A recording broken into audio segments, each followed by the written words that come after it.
I love to travel and particularly enjoy exploration as I'm traveling. When I was teaching at Murray State University in Kentucky, each semester I taught a graduate course off campus. Now in Kentucky, this could mean up to the Indiana border or down in Paris, Tennessee, or even as close as Paducah, Kentucky. Each time I had a class, usually in the evening, I would leave early so I could take the back roads and sightsee and birdwatch on my way to class. It put some adventure into the trip, and it surely kept me from being bored. Although I had a destination, I was able to make the journey almost as important as the outcome. As I think of the theology of the construct of destination, I remember that my first theological understanding of the term had a prefix, predestination, because I was raised in an evangelical Southern Presbyterian church, and the basic understanding of Calvin's notion of predestination was that God had a plan for my life. I didn't know what it was, but my best guess was to follow the description of salvation perceived by studying the Bible to avoid being singed by the fires of hell. So my destination was heaven.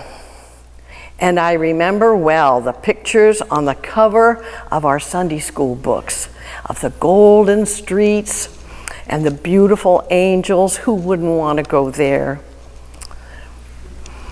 When I contrast these two trips, I see my life's journey is one of variety and interest, challenges and joys, not so different from those evening trips in Kentucky. However, the religious training of my early childhood was singularly focused on getting to heaven. At any fork in the road or any moral choice I had to make, the most important motive would be to become the person Jesus wanted me to be so I could be with him in heaven. There are a number of differences in these two trips. One big difference: had I followed Calvin's map, I would have had lots of company, and they would have been like-minded Christian folks. They would have encouraged me to be like his other followers and get to heaven. But traveling the road less taken, I might look around and wonder where all the people are. Where's the traffic? Why don't I have lots of company? Why are we such a small denomination? Is it because the megachurches have a certain path to follow to reach their goal? Is it because they had more answers and we have more questions? Are the answers the destination and the questions the journey? Soup, art, journey, destination. At many of our UU General Assemblies, evangelicals who fear our brand of religious freedom march with banners to remind us that we are bound for hell. I know you folks have the get out of hell free cards. Michael has shared those. Matter of fact, we have them in Bloomington Normal now. I think it's a copy. Such was the case recently in Columbus, Ohio. With blessed assurance that Jesus is theirs, they see the road signs that are directing us away from heaven. They have certainty that they are off to heaven and when they die, and we will never see them there because we won't be there. What would it be like to have such blessed assurance that you are aiming at life's singular destination? That the life you were living left no doubts as to its correctness. I remember that feeling. As I recall, it was very pleasant and gave me a sense of self-righteousness. It was also quite immature. I had not lived long enough or broadly or deeply enough to seriously doubt or to follow up on or nurture my own doubts. So now I say, with UU Minister Robert Weston, I quote him, "Cherish your doubts, for doubt is the attendant of truth. A belief that may not be questioned binds us to error, for there is incompleteness and imperfection in every belief. Doubt is the touchstone of truth. It is an acid that eats away the false. Those that would silence doubt are filled with fear. Their houses are built on sifting sand. But those who fear not doubt and know its use are founded on rock." So let's consider giving our destination a sense of philosophical notion instead of a physical space. What is the notion?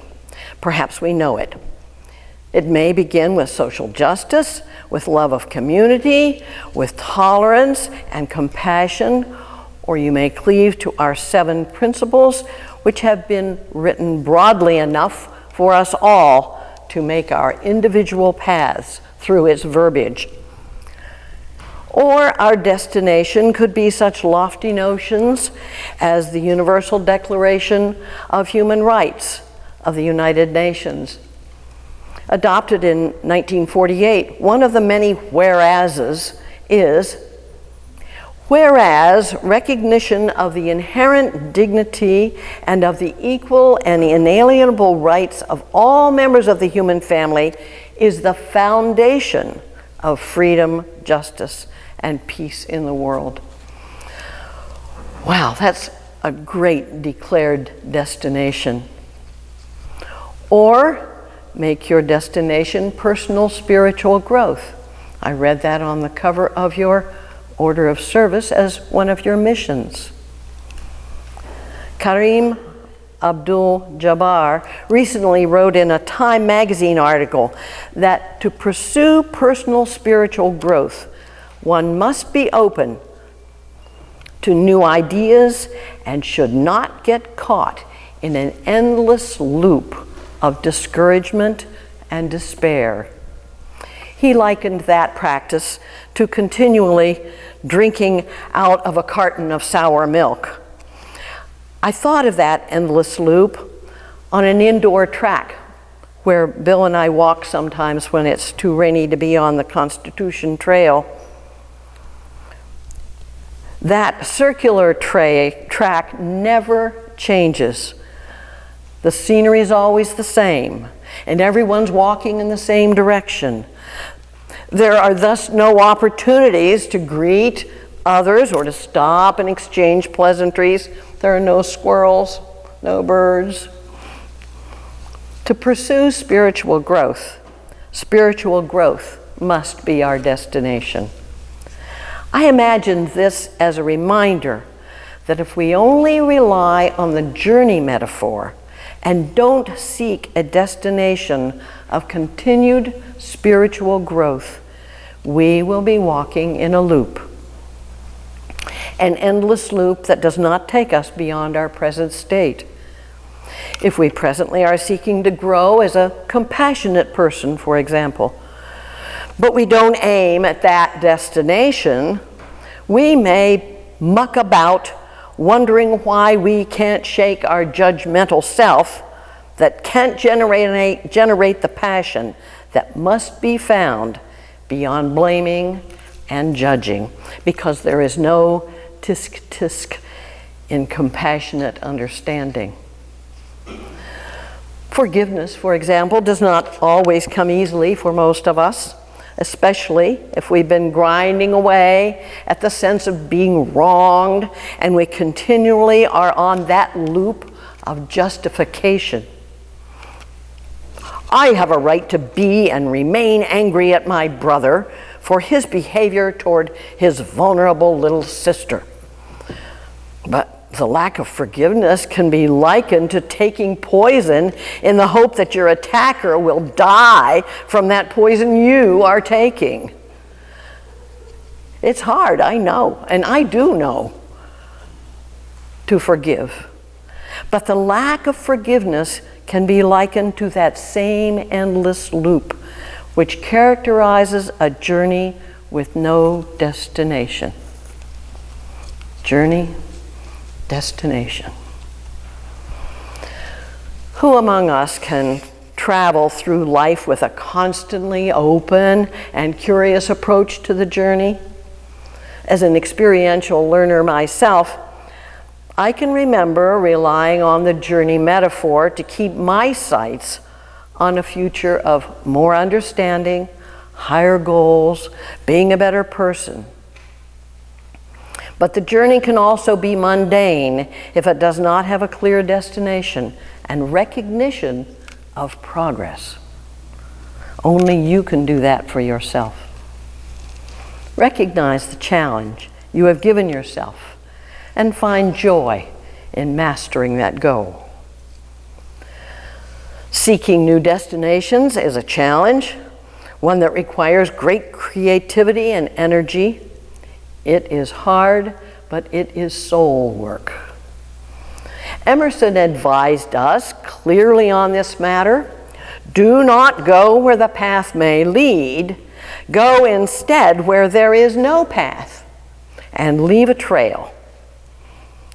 What a blessing to have such encouragement from the past. Last week, at an interesting meeting with our Social Justice Committee, we examined some social justice goals we might hope to work on together. After we had expressed our concerns, the leader asked us why we cared about that particular goal. For most of us at the meeting, we found that we cared because we had already spent time working toward that destination. It was an illuminating way to consider how to best spend our efforts to make the world a better place. It also caused us to focus on the destination, the outcome we hoped to achieve. Is the destination of your life the abolishing of racism, inventing a better widget, seeing your children or grandchildren become self-sufficient, or finding personal peace? Or is the journey simply making a stab at all of these? Bill's morning walks to work were only a destination until he decided to enjoy the journey. He still got to ISU on time, but attending to the journey added meaning to the trip. Bill changed from a focus on the destination to enjoying the journey. I would now urge you to give some thought to a focus on your spiritual destination while engaging in the journey. Can you consider what a difference you could make in the world if you gave more consideration to the goal of your spiritual growth?